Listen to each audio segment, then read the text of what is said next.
je peux te poser vraiment une simple question. Est-ce que toi d'abord, parce que quand tu vas aller, c'est pour faire de celui que tu vas croiser sur ton chemin un disciple. Amen.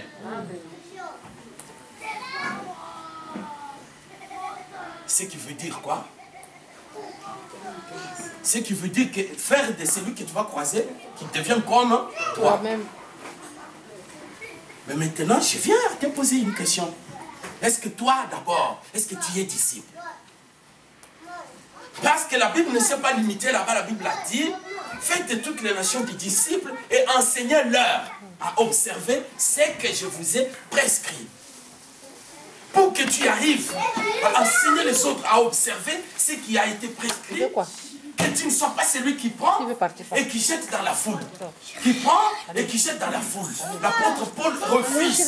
Il dit, je n'aime pas la bassesse. Je ne veux pas moi-même être utilisé comme un escalier, un escabeau. Là où les gens marchent, ils passent. Après moi, le dernier jour, le Seigneur va me dire, quitte devant moi, je ne t'ai jamais connu. Amen. Et quand le Seigneur dit, comme nous l'avons vu le dimanche qui vient de passer, le Seigneur a dit aux autres que, quittez devant moi, je ne vous ai jamais connu.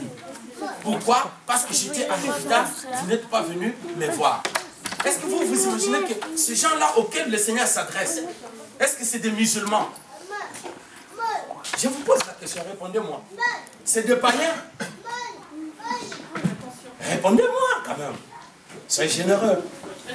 Le Seigneur, il s'adresse aux païens ou il s'adresse à qui? Clémence. Le Seigneur s'adresse à qui? Clémence, la femme de Pierrot. C'est à toi que je m'adresse. Le Seigneur, il s'adresse à qui? Voilà, c'est pourquoi j'étais interpellé pour que tu comprennes. Je repose la même question. Le Seigneur, il dit aux autres qui étaient à sa gauche, il leur dit, quittez devant moi, je ne vous ai jamais connu. Ces gens-là, c'est qui? Des païens? C'est ça ma question. Amen. Amen. Il ne s'agit pas de païens en ce moment-là. C'est des gens comme vous qui avaient la Bible chez vous. C'est des gens comme vous qui avaient fréquenté une église une fois. C'est des gens comme vous qui avaient gêné à Kinshasa. C'est ces gens-là auxquels le Seigneur leur dira, quittez devant moi, vous qui commettez l'iniquité, parce que je ne vous ai pas connu. Ils ne se sont pas laissés la parole pénétrer en eux, pour que cette parole devienne vie en eux, bien-aimés. Ils ont choisi Babylone, qui dit et qui ne réalise pas. Qui prennent la parole pour les autres.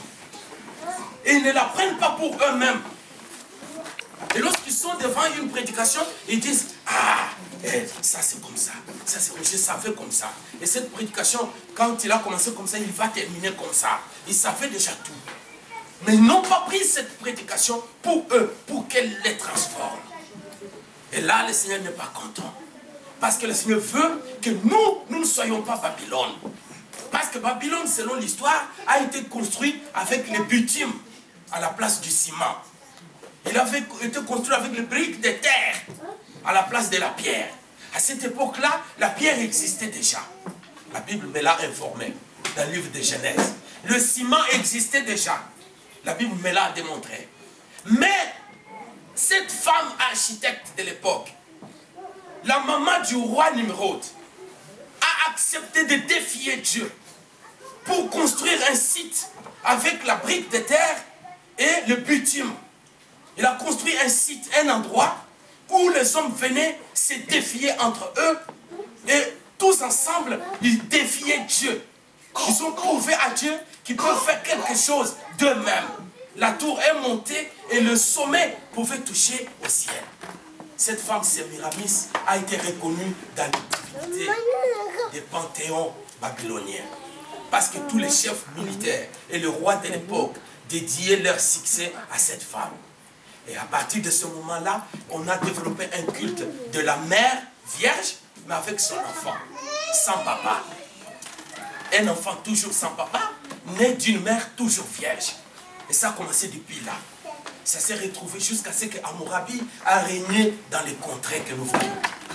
Et après Hammurabi, nous avons vu tous les rois, même les Nebuchadnezzar. À cette époque-là, on a continué toujours à célébrer le Dieu toujours petit, d'une maman sans papa, mais toujours vierge. Et c'est cette culture-là que les rois de l'époque romaine ont accepté de cultiver pour attirer l'attention de tout le peuple sur lequel ils iront régner. Ils ont inculqué cette culture-là païenne, copiée de Babylone. Et j'avais démontré que Babylone, en tant que site physique, que nous pouvons retrouver sur la carte géographique jusqu'à maintenant, est aussi une valeur spirituelle. Et cette valeur spirituelle va toujours en opposition avec la parole de Dieu. C'est pourquoi dans les assemblées que vous fréquentez, les pasteurs sont des petits papes. Ce sont des leaders. Ce sont les détenteurs de la vision. Or, nous ici, le détenteur de la vision, c'est le Seigneur Jésus-Christ de Nazareth. Voilà pourquoi nous sommes différents des autres. Je vous avais dit, nous pouvons faire une église, pas parce qu'on nous a chassés là-bas, pas parce qu'on ne nous a pas acceptés là-bas. Nous voulons faire une église parce que nous avons un message à communiquer au monde. Et ce message a besoin de gens qui doivent adhérer à ce message et être le représentant de ce message. Ce message n'est autre chose que la sainte doctrine de la Bible. Nous voulons suivre ce que la Bible a dit. Nous voulons suivre ce que les autres ont fait avant nous, pour notre propre sécurité et pour la sécurité des âmes que le Seigneur nous a données. Voilà pourquoi, bien-aimés, que nous ne soyons pas de ceux-là qui ne voient que la paille dans l'œil de l'autre, mais que nous soyons ceux qui aident les autres à surmonter leurs faiblesses. Que nous puissions comprendre que nous ne serons jamais les mêmes. Nous ne parlerons jamais de la même façon.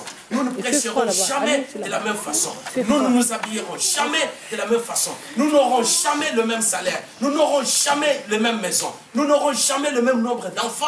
Nous ne sortirons jamais des mêmes lieux. C'est pourquoi nous interdisons toute discrimination, qu'elle soit raciale ou tribale. C'est interdit dans l'Église. Amen. L'Église, c'est une famille. Une famille des familles dont Jésus-Christ est la tête et le responsable numéro 1. Dans l'Église, nous cultivons l'amour. Or, l'amour, c'est l'acceptation de l'autre tel qu'il est. J'accepte mon frère tel qu'il est. Alors que la Bible me dit, supportez-vous les uns les autres. Quand je vais supporter le bien, je peux aussi supporter le mal.